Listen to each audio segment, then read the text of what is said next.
Excellent day. Good to see so many known, so many new faces. Some of you I have not met personally very often, so it's great to meet all of you on this platform. So first of all, welcome to this forum. I appreciate you all being here. When you saw that video, something was said by my colleague Monica, but there's something profound in that video. The profound thing in that video is that the child doesn't have the fear of failure.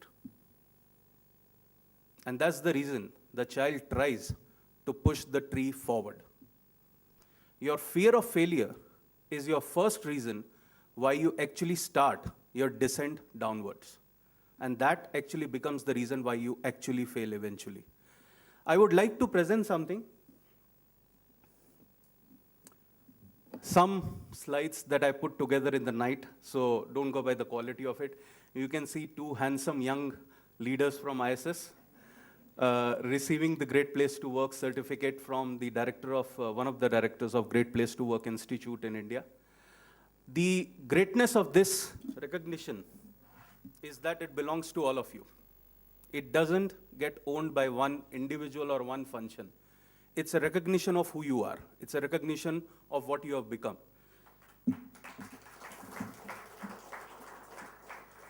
And trust me, 2010, when I was sitting with Jolly on the Chennai airport in July 2010, I don't think even Jolly would recall. And he said, what should we do to make ISS stand out? And I told him at that time, we should try and make ISS enter the Great Place to Work League. And he said, okay, what will it do? And I told him that no other facility services or security company has ever done it. If we do it, we are creating history. And he said, let's try it. And he and I both knew that it's going to be a hell of a job. It was a hell of a job, but trust me, the journey has been worth it. Some perspectives, some very quick learnings I've had with ISS, with my past companies, I've tried to put them here to help all of you who in this room are the existing leaders or the future of the face of leadership of this company, understand that what the Great Place to Work will change for you as an organization and for you as individuals, the leaders in you, right? So let's look at that. So,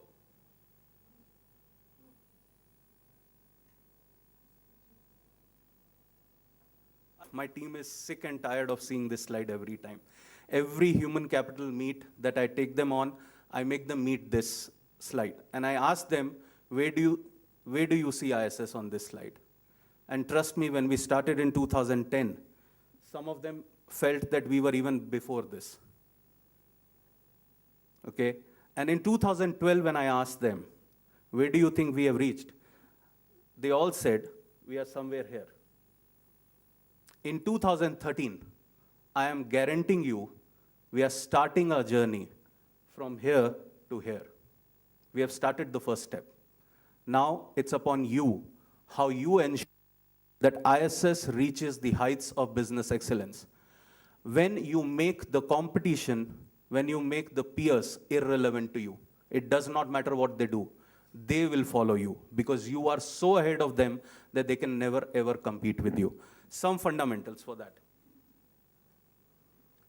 When we started 2010, some of these were strategic initiatives. Some of them were not heard of, but we said we'll make them a reality. Today, they will become transactional and operational. It's a part of your bloodstream. It's there. Nothing new, nothing extraordinary. What will differentiate ISS? What will make a Sodexo or a G4S or a JLL or a CBRE or a TOPS look at you and wonder how the hell these guys keep doing these things? You need to do something that none of them can think of. And that's what will differentiate you as an organization, and that's what a Great Place to Work does. So these are the things that you will do different. You will use technology, you will make it a fundamental differentiator for you, and you will use it with so profound ease that they will keep wondering what's changing in ISS and why are they always ahead of us. Again, some perspectives. Some of these are already a reality. Some of them will become a reality. And mind you, except the LMS platform that you have already seen, none of these platforms will be outsourced. They are in-house developments done by our own teams sitting inside ISS. So the investment is minimal, but the output will be phenomenal. Because at the end of the day, we want the business to move fast. We want the leaders to move fast and take decisions fast. So there is going to be an e-platform for everything that you can imagine in ISS. In short, I call it twice the employer visibility, twice the engagement, twice the passion. How? Some quick slides on that. If you look at ISS India today, we have zero web footprint. There's very little on ISS India, right? Is it a fact or is it a... How many of you have seen a lot of information on the web on ISS India? You see it on ISS World. There's very little on ISS India. We need to change that. And that has to be changed fast because we are a strong contender to be the market leader in every segment we are entering. And that differentiation is a must for us to create a success story for a long time. The second thing that I very strongly feel, hardly anyone who really would matter in the future context would know about ISS as a strong FM player. We have great success stories. We haven't talked about them. We haven't made them visible. And something has to be done on that front. Last but not the least, India today is the hub of internet revolution. Tremendous amount of breakthrough innovation is happening here. The age group of 20 to 30 is on Facebook, LinkedIn, Twitter, and whatnot. We have to do something there so that ISS becomes visible. And mind you, we will do something there. We are already in talks, we are already in work on something that we want to do fast on LinkedIn, Facebook, Twitter, etc. I'm talking about talent acquisition through the web. Now, you've heard about it. We have heard and we have used Naukri.com for ages.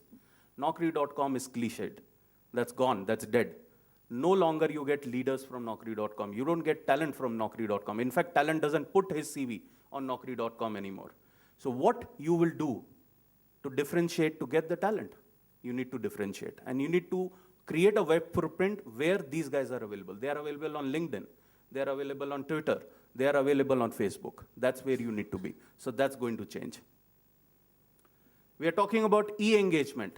We're talking about making an e-rare. I will not go in details because Karthik has reminded me of the time, so I need to hurry up, and I need to rush up through these slides. You can always look at these slides from my end. I can email it to any of you if you are interested in what we are doing on the web.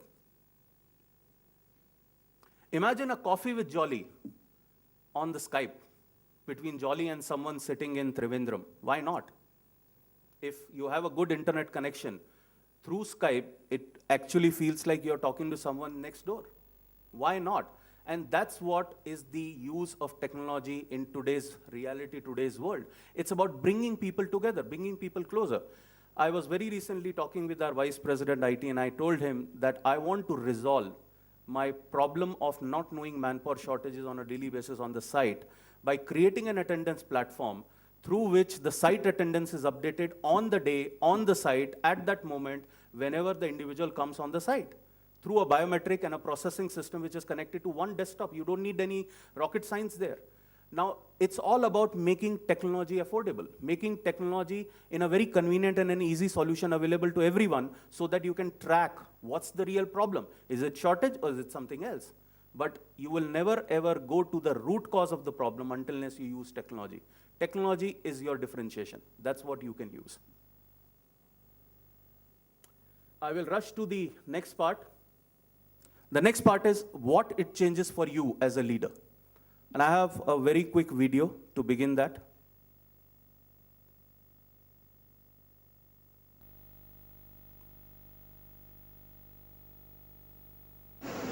People say you have to have a lot of passion for what you're doing, and it's totally true. And the reason is because it's so hard that if you don't, any rational person would give up. It's really hard, and you have to do it over a sustained period of time. So if you don't love it, if you're not having fun doing it, and you don't really love it, you're going to give up. And that's what happens to most people, actually. If you really look at the ones that ended up being successful, unquote, in the eyes of society and the ones that didn't, oftentimes it's the ones that are successful loved what they did so they could persevere when it got really tough. And the ones that didn't love it quit because they're sane. Right? Who would want to put up with this stuff if you don't love it? So it's a lot of hard work, and it's a lot of worrying constantly. And if you don't love it, you're going to fail. So you got to love it, you got to have passion. And I think that's the high order bit. The second thing is you've got to be a really good talent scout. Because no matter how smart you are, you need a team of great people. And you've got to figure out how to size people up fairly quickly, make decisions without knowing people too well, and hire them and see how you do and refine your intuition and be able to help build an organization that can eventually just build itself, because you need great people around you. Any quick words from this video from any of you? Who was the person? Any quick thing that you liked? If you don't ask me, I'll pick up the person who has to speak. So anything that specifically, yes, Sushil? Yes. Yes. Fantastic. That's very, very key. Quick decision. Anything else? You should have a good team behind. Yes? Anything else? Yes. There was something else also he said. Never give up. Yes. But there was something else before never give up, he said. Yes. Never give up. But there was something else. He said that people who succeed, their quest, their thirst, their hunger is so strong that no matter what happens to them while they are trying to achieve something, they don't give up. But others, in some process of facing difficulties, they give up. So it's about perseverance. It's about persevering when things are going wrong. Because when things go wrong, it's just a test of your character as a leader. So I'll move to the next and the last slide, which I created for presenting my thoughts based on whatever I have experienced in my career so far. Best leaders are best managers of situations they face. We were taught in MBA, and I did it from one of the recognized institutes in India, Symbiosis, and my professor used to tell me, leadership is about planning, organizing, coordinating, controlling. I'm sure the MBAs here will agree with me. But if you really ask me, it's no longer about that. It's about how you face the situation. There's a profound statement which says that you may not be interested in crisis, but the crisis is interested in you. You can't escape it. You can't press the escape button in your keyboard and expect the crisis to move away. The crisis will keep following you, hunt you down if you keep escaping the crisis. The only way to face the crisis is face it. You can't escape it, right? First fundamental of leadership which I learned in life. Second fundamental, leadership is not just about power and position. It's all about responsibility. Accountability. The most important wings of an airplane are on the pilot. Some of you are managing a team, most of you rather, and some of you will. So if you are where the buck stops. So if something happens in your team, don't ever look for excuses. Look for reasons of how you can resolve it. And if there is a deadlock, you are the reason who will ensure that deadlock ends or the deadlock continues. Very, very important. The most profound thing that one of the biggest success story in leadership, Jack Welch said once to his associates, that the first thing I realized when I became the CEO of GE Group, that the phone didn't ring as much as it used to do earlier. Because when you mess up, it's your failure. But when you succeed, it's everyone's success. Remember that fundamental as a leader. Leadership is about your character. What are you made up of? Glass or steel? The situations you face, the crisis you face, is going to test your character. It's going to test your mettle. And there will be people or situations who may want you break down. But it is you who decides whether I'm going to persevere, whether I'm going to face it, and I'm going to come out of it. No one else can decide that. A very interesting statement made by the US General of Army, Norman Schwarzkopf, when they were planning the attacks on Afghanistan. And There were a delegation sent of Human Rights Commission, International Labor Organization, blah, blah, blah, and they were all claiming and they were all pleading to the general that you should pardon the perpetrators of the attack and you should forgive them. The US General of Army said a profound statement. He said, to forgive them is God's job. To forgive them is God's job. My job is to ensure their meeting happens. Have your vision, have your clarity. Since the history of that attack, not a single country has ever dared to attack US again. You create an action for future by the actions you take today.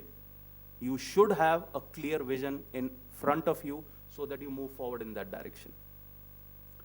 Last but not the least, very, very key and important message I want to leave with all of you. Leaders develop more leaders, period. Are you doing it? Are you developing your successors? Are you creating a person in your team who can replace you when you are not there? If you aren't doing that, you aren't doing enough. You are actually not doing a leader's job. I leave you with that question and a video to ponder over that. Thank you.